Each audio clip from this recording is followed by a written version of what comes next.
How's it going, guys? Here at Coast Show 2009 again, bringing to you another great interview, this time with a very important person in my life that really inspired me to thrust forward in airbrushing, Terry Hill. Thank you, Jaime. How's it going, Terry? Good. It's all good. It's been a great show. Yeah. Amazing things here. Fantastic. I know you've been kind of stuck in your booth, but I made a couple of laps and saw some really good stuff. I've been around, and believe me, it's very inspirational. You know, it's like I told someone else, you're never too good to be inspired, to be motivated. Yeah, if you're ever going to continue to learn, you have to have the humility to be able to admit that you can learn something from even someone who's just starting out. You guys hear that? That is probably the most important information, because there's a block there you'll never receive if you think you're good, if you're the best. Yeah, you got to be careful about walking with a big head. You won't go very far when you walk around with a big head. Well, Terry is definitely not a big head. We met at the Getaway, and I got to tell you, he's a real nice guy. You guys ever get the opportunity to attend a Getaway and you're learning how to airbrush, attend this guy's class. As a matter of fact, little plug here, if you're going to take a Getaway, my class is a good one to start with. It's called Airbrush Mastery. And if I'm not there, then Kent Lynn will be teaching it, or Gary Worthington, or occasionally we have some other people that sit in. But the nice thing about it is it's the real raw nuts and bolts of how to airbrush. If you start with that, even if you've got experience, you might have learned something maybe a little bit the wrong way. Maybe you don't even know that until someone shows you a different approach. But anyway, you really make sure your skills are sharpened. A little burnout back in the back.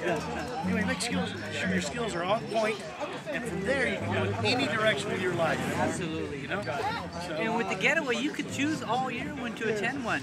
Like the Kustom Kulture Show, that's 1 year you get to come and be inspired. But the Getaway, you get to be inspired and you get to learn. You take something with you. So I definitely, like you said, big plug for the Getaway. Appreciate that.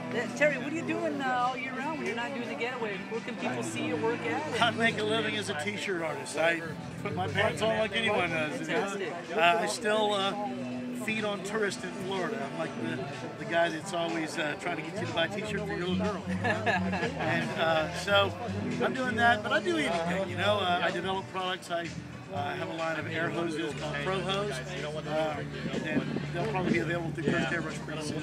Nice. Do you want to talk a little bit about the hose? Well, just that it's something I actually make myself. I actually have 2 braiding machines in my shop. I mean, and I start with a raw rubber hose, and I make it any color I want. I choose the colors. They're bright colors for artists because artists like bright colors. And then I assemble everything. Every hose I make has a quick disconnect on it, and I have 2 different versions. Some are double quick disconnect, so that you have a quick disconnect that is already built in to your hose. And then on the other end is a quick disconnect that plugs into your airbrush. So you need no tools to attach my hoses if you have the right manifold. Nice. On that point, I have a manifold system also. So, you know, you're doing things. I'm in the middle of putting together a website right now. It's long overdue. Oh, definitely. And when it's up and running, maybe we'll do another interview. Absolutely.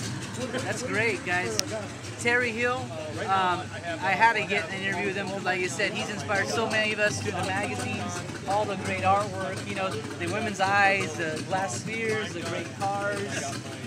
Terry, I gotta say, who inspired you to airbrush? Well, I actually was an aircraft welder for a living. I never thought I would ever do anything. I liked art, but I never thought I would do it for a living. And I bought a new sailboat, and one day out sailing, I met someone who had almost identical. And we were sailing along, and I had a friend on my boat that knew this fellow, and they were talking bugs the boat. And then we ran into each other again. Here we are at the car show. I had a tricked out little mini truck with a big V8 motor in it. Excuse me while this guy goes. And so we had similar vehicles. Next time I saw this guy, he was a couple of dartboards away from me at a place where he used to go play darts. So we kept running each other and had similar interests. That guy's name was Don Ashwood. Don Ashwood taught me to airbrush. We became partners for 14 years. And without Don Ashwood's influence, I never would have done this. So it's meant to be. Yeah, kind of fell into. Yeah, I mean, I left the aircraft welding business because then I could make way more money painting T-shirts. You know, I measure my money by the minute rather than by the hour at that point, which was a whole different world for me. And no pressure.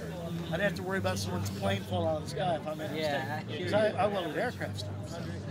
In that case, I went from there to developing products and helped develop paint with a variety of different companies. I still test paint for a lot of different companies, but I'm pretty closely associated with the new Wicked line from Createx, and also helped to set their original palette when they did a reset on that back in the early 90s. Okay. So I've been real involved with them for 12 years, and I'm still kind of a test buddy, Mr. Whipple kind of guy for them. They send stuff to me and see if I like it, but they do that with more than just have a lot of fun. So Don Ashwood was the one that just got you into it. Was he your mentor and actually trained you? He was 100% my mentor. He trained me, but his method of teaching was, okay, do this. And I'd say, why? He'd say, because it's how I've always done it. That's not the way to learn. You got to understand it. You got to own it. Now, Don was able to coach me into how to do it. It was later on through teaching that I really understood what I really was doing. Until you teach, you don't really know exactly. You know, they say people who teach can't do. I think people who teach really understand what they do. Sometimes people who do things, they understand it intuitively, but they don't even realize how complicated it is. What they're really doing, the subtleties of what they're doing. The subtleties are so important. There's 4 major strokes in airbrush: a dot, a line, a shade, and a dagger stroke. That's all there is. But learning how to put those things together to make it fast. And believe me, there's nothing in there. And I'm sure agree. Oh, absolutely. It's not a dot, a line, a shade, or a dagger stroke. All through the whole dagger stroke is everything. That's what I teach them. Everything, absolutely. Well, Terry, I gotta say, thank you for doing the interview. You've been an inspiration to me and many viewers out there. You got more video coming. Till next time, guys. Catch you later.